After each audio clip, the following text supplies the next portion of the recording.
పంటల స్థానంలో పండ్ల తోటల సాగుకు మొగ్గు చూపుతున్నారు రైతులు. తక్కువ శ్రమ, దీర్ఘకాలిక దిగుబడులు వస్తూ ఉండడంతో చాలా మంది యువ రైతులు ఉద్యాన పంటల సాగునే ఎంచుకుంటున్నారు. ఈ కోవలోని శ్రీకాకుళం జిల్లాకు చెందిన ఓ రైతు ఎకరంలో డ్రాగన్ ఫ్రూట్ సాగు చేశారు. పూర్తిగా ప్రకృతి విధానంలో సాగు చేయడంతో ఎలాంటి మార్కెట్ సమస్య లేదంటున్నారు.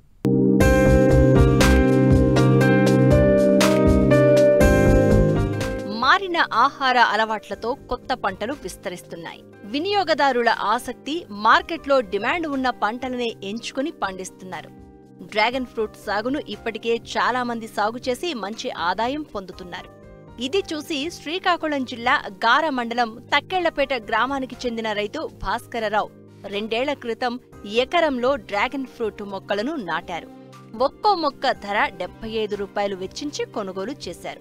ఒక్కో స్తంభానికి 4 మొక్కల చొప్పున మొక్కలు నాటారు. పూర్తిగా ప్రకృతి విధానంలో సాగు చేస్తున్నారు. నాటిన ఏడాది నుంచే దిగుబడులు ప్రారంభమయ్యాయి. ప్రస్తుతం 2వ పంట దిగుబడులు పొందుతున్నారు.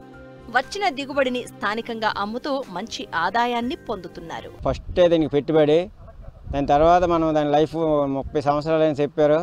దాని లైఫ్ కూడా అలాగే ఉంటుంది. ఫస్టే పెట్టుబడి ఉంటుంది. ఫస్ట్ ఏంటంటే ఒక 6 లక్షల వరకు, ఎకరానికి ఒక 6 లక్షల వరకు పెట్టుబడి అయింది. మొక్కలైతే నేను నూజివూడి నేను తెచ్చాను. అప్పుడు 75 రూపాయలకు నేను మొక్క తెచ్చాను. ఒక పోల్కి 4 మొక్కలు వేయాలి. ఆ పోల్కి 4 మొక్కలు వేసి మీద పెరిగిన తర్వాత టైర్లు వేయాలి. కొంతమంది ఏంటంటే పలకలు వేస్తారు, కానీ నేను టైర్లు వేసాను. ఫస్ట్ సంవత్సరమే మనకి ఈ పంటకు వచ్చింది. అలాగా ప్రతి సంవత్సరం నీడైతే నేను దగ్గర ఒక 5 టన్నుల వరకు తీసాను.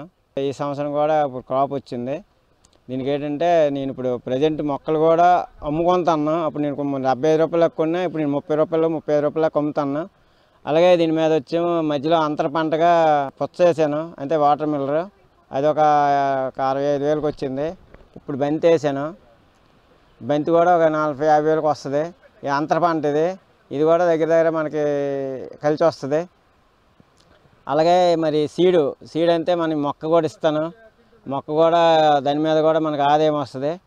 కనుక దీనికి ఏంటంటే ఎక్కువ మనకి అదే పురుగు గట్రా దీనికి సంభవించదు. దీనికి ఎక్కువ సంభవించింది ఏంటంటే కుళ్ళు తెగులు మొదటిని గడ్డి లేకుండా మనం చూసుకోవాలి. తర్వాత కలుపు లేకుండా, తర్వాత ఏంటంటే గాలి, అదే మన కొట్లు కట్టినప్పుడు, తర్వాత చిన్న ఎండ ఎక్కువైనా, ఇదైతే ఎండ ఎక్కువైతే వాటర్ కానీ మజ్జిగ కానీ మనం స్ప్రే చేసుకోవాలి. అలా స్ప్రే చేసుకుంటే కుళ్ళు తెగులు అనేది తగ్గుతుంది. ఆ కుళ్ళు తెగులు కానీ మనం అదే కాపాడుకుంటే తోట హెల్దీగా ఉండి మంచి ఈల్డింగ్ వస్తుంది. ఆ ఈల్డింగ్ని బట్టి మనం దాని మీద ఎక్కువ లాభం పొందొచ్చు. నేను తోట దగ్గరే కేజీ 200 అమ్ముతాను. ఒక్కసారి నాటితే 25 ఏళ్ల నుండి 35 ఏళ్లు దిగుబడి వచ్చే పంట డ్రాగన్ ఫ్రూట్.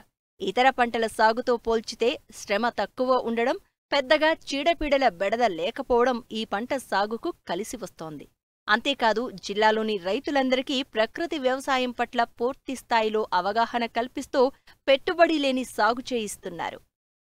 ప్రకృతి వ్యవసాయంలో మొదటగా ఏంటంటే మేము రైతులకు వాళ్ళు సాగు చేస్తున్న పంటలు ఏవైతే ఉంటాయో వాటిని పూర్తిగా ఎరువులు, రసాయన పురుగు మందులు వాడకుండా ప్రకృతి వ్యవసాయ పద్ధతిలో ఏ విధంగా చేయాలో మా యొక్క ప్రకృతి వ్యవసాయ సిబ్బంది గ్రామాలలో వాళ్ళతో ప్రతిరోజు కూడా క్షేత్రస్థాయిలో ఉండి వాళ్ళకి ప్రకృతి వ్యవసాయ పద్ధతులను తెలియపరుస్తూ ఆ విధంగా వాళ్ళ యొక్క ఆదాయ మార్గాల్ని ఏదైతే పెంచే దిశగా మేము పనిచేయడం జరుగుతుంది. అందులో భాగంగా వాళ్ళ రైతులైతే ఒకే పంట లేదా 2 పంటలు వేయడానికి వాళ్ళు అలవాటు పడి ఉన్నారు. అది కాకుండా ప్రకృతి వ్యవసాయ పద్ధతుల్లో ఒక పంట కాకుండా అంతర పంటలుగా రకరకాల పంటలు ఏదైతే ప్రధాన పంట ఉంటుందో ఆ ప్రధాన పంటలలో కూరగాయ పంటల సాగు, అలాగే నవధాన్యాల సాగు, ఈ విధంగా మేము వాళ్ళ రైతులకు ప్రోత్సహిస్తూ ఆ దిశగా పనిచేస్తున్నాము.